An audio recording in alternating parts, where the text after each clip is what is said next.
Mesdames, Messieurs, mes chers amis, il est des traditions qui nous unissent, et celle des vœux est particulièrement belle et généreuse. Chacun de nous pensons à nos proches, aux personnes que nous aimons. Douce espérance, moment de fraternité qui renforce nos liens et nous aide à faire face aux défis de l'inconnu, de l'avenir. Mais cette année, la crise sanitaire en a décidé autrement. Et même si les nouvelles technologies viennent à mon secours, je ne vais pas vous mentir.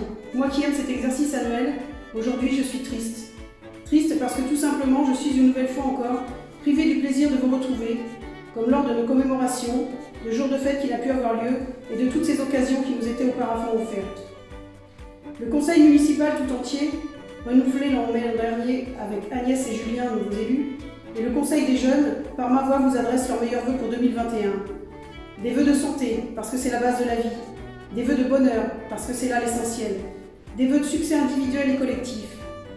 Mais le souhait le plus ardent que je pourrais formuler pour 2021 est bien que nous puissions revivre en toute liberté, en toute simplicité, sans contrainte.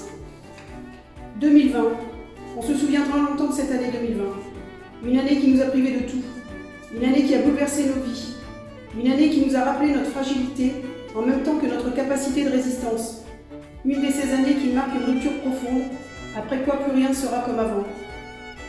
Je pense à tous ceux qui ont œuvré à la lutte contre cette épidémie, les personnels soignants, les professionnels de santé, les pompiers et tous ceux qui au quotidien y contribuent encore sans relâche. Je pense à nos enseignants, à notre personnel périscolaire cantine. Nous avons dû faire face tous ensemble, avec mes collègues élus du syndicat scolaire, dès février dernier et jusqu'en juin, à des situations totalement inconnues, appliquer des protocoles sanitaires tous aussi inapplicables les uns que les autres, protéger vos enfants en les accueillant dans des conditions optimales de sécurité. Des défis ont été relevés. Bravo et merci à tous. Je pense aussi à nos enfants nés en cette année. Nés en 2020, comme d'autres sont nés en 14, en 45 ou en 68, à des points de bascule de notre histoire, marqués par les événements de l'année de leur naissance. À ces enfants, on racontera un jour que cette année marquait la fin d'une époque et qu'ils sont nés en même temps qu'un monde nouveau. Le virus a fait basculer notre planète, nos démocraties, nos vies dans l'incertitude. Et si l'année 2020 restera marquée par le souvenir de la crise sanitaire, son cortège d'inquiétudes, les atteintes à notre République, elle a aussi permis de mettre en lumière l'un des atouts majeurs de notre village dont vous êtes tous acteurs. La formidable solidarité qui anime ses habitants et qui nous rend plus forts, ensemble. Je pense notamment à ces moments merveilleux partagés avec l'équipe de la MJC de notre fanfare au cuivre lors du passage du Père Noël en décembre dernier, où des étoiles scintillaient dans les yeux des plus jeunes alors que des larmes humidifiaient ceux de nos aînés. Instant magique, né de l'idée de Julien, tout nouvel élu, mais surtout rendu possible grâce à Jean-Luc Déhé et son âne Philochard, grande star de la journée aux côtés du Père Noël. À la mobilisation de vos élus, mention spéciale à Agnès pour la préparation de cette journée et Louise pour la déco du village, à tous nos jeunes du membre du Conseil des jeunes, présents à nos côtés tout au long de la journée, et à la précieuse collaboration de la MJC et des Cuivres.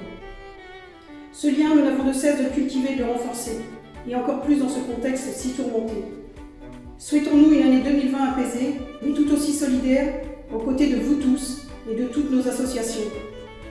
Et malgré les difficultés de confinement notamment, de beaux projets ont quand même pu avoir le jour en 2020. La création du pôle de l'école maternelle, la réfection du monument aux morts, la création de places de stationnement rue des Brebis. Je confirme bien que cette année, les projets continueront d'être menés à bien. L'équipe municipale va poursuivre son action avec optimisme et détermination. La crise sanitaire que nous traversons nous a obligés à réorganiser notre quotidien, nous a poussé à revoir les conditions d'accueil en mairie et l'organisation de nos réunions. Après réflexion, les locaux de la bibliothèque situés à l'étage de la MJC seront transférés dans l'actuelle mairie. L'accessibilité et la proximité de l'école maternelle ont également motivé cette décision. Tous les bénévoles de la bibliothèque travaillent actuellement en collaboration avec la médiathèque de l'Oise à l'aménagement de l'espace. Les lignes budgétaires correspondantes seront inscrites dès le mois de mars à la réalisation de ces travaux. La mairie sera donc transférée dans l'actuelle bibliothèque, où je vous parle actuellement, offrant plus de confidentialité, mais aussi la possibilité d'accueillir le public en toute sécurité lorsque les autorisations préfectorales nous y autorisent en fonction des conditions sanitaires. L'entretien de la voirie, l'aménagement des eaux pluviales de la rue de la Mivoie, la réfection de la rue du Moulin feront l'objet de devis pour établir des dossiers de demande de subvention. Il en sera de même pour la toiture de notre église et l'accessibilité de la MJC. Je voudrais remercier l'État, la région, le conseil départemental, soutien financier indispensable à la réalisation de tous ces projets. J'associe à ces différentes réalisations, comme aux autres, antérieures et à venir, mes adjoints, Patrice, Rodolphe, Fred, les membres du conseil municipal et tous ceux qui permettent de les mener à bien, sans oublier Pascal Delan, notre secrétaire, maillon indispensable entre l'équipe municipale, les différentes institutions et vous tous. Je sais qu'en ce moment, l'emploi et l'activité économique sont au centre de vos préoccupations. Le monde culturel est aussi gravement touché. Le Fonds de l'emploi sera très certainement un enjeu majeur, mais pour l'heure, nous ne connaissons rien des conditions dans lesquelles 2021 va se dérouler. En vous renouvelant mes meilleurs vœux, il ne s'agit pas d'une simple formule convenue, mais bien l'expression d'une réelle confiance dans l'avenir, dans notre capacité collective à dépasser nos inquiétudes, nos difficultés. Nous pourrions alors nous remémorer les paroles de Jean Jaurès. Il ne faut avoir aucun regret pour le passé, aucun remords pour le présent, et une confiance inébranlable pour l'avenir. Ou bien méditer sur cette citation de Bouddha. Accepte ce qui est, laisse aller ce qui était, et aie confiance en ce qui sera. Prenez soin de vous, que 2021 nous offre le plaisir de nous retrouver et de partager de nouveau des moments d'exception tous ensemble, et nous vous souhaitons une très belle et heureuse année 2021. Merci.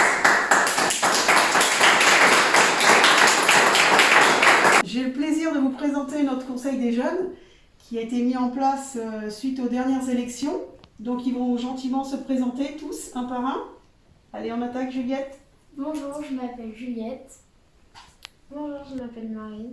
Bonjour, je m'appelle Elodie. Bonjour, je m'appelle Inès. Bonjour, je m'appelle Romain. Bonjour, je m'appelle Marion. Bonjour, je m'appelle Laetitia. Bonjour, je m'appelle Eva.